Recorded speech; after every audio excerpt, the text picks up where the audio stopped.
अस्सलाम वालेकुम नाजरीन, इस वक्त हम मौजूद हैं अज़मतुल्लाह गोंदल साहब के पास जो कि रिटायर्ड DIG हैं।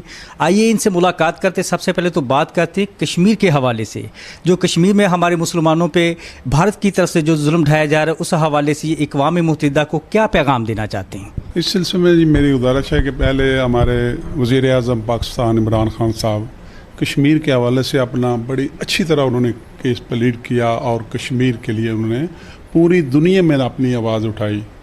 जिस सिलसिले में ये पैगाम जो है उन पे जो जुल्म सितम हो रहा है, जो उनके साथ वहाँ औरतों के साथ, बच्चों के साथ, सब के साथ उन्होंने एक यरमाल बनाया हुआ है और उनके साथ बड़ी ज़्यादती हो रही है।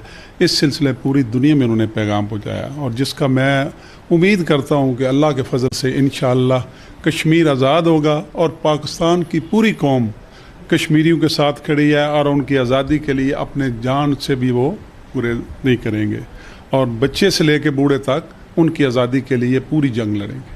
अच्छा, यहूदियों का एक कुत्ता भी मर जाए तो उनके तमाम यहूदी ममालिक इकट्ठे हो जाते हैं, जबकि मुसलमान जैसे फ़लस्तीन को देख लें, शाम को देख लें, कश्मीर को देख लें, तो जब मुसलमानों के ऊपर ऐसा कोई जुल्म होता है तो उस वक्त मुस्लिम ममालिक इकट्ठे क्यों नहीं होते? इसकी खास वजह असल ये बात किस्मती है कि मैं मुसलमान को मुत्तहद होना चाहिए। जहाँ कहीं भी मुसलमानों के साथ किसी जगह पर किसी मुल्क में भी कोई ज़्यादती कोई जुल्म हो तो इनको मुत्तहद होकर उसका मुकाबला करना चाहिए और अपने जो है वो जज्बात, अपनी वो ताकत उसका को उजागर करते हुए हर मुसलमान कौम की फ़र्ज़ है कि वो दूसरे भाई मुसलमानों की मदद करें।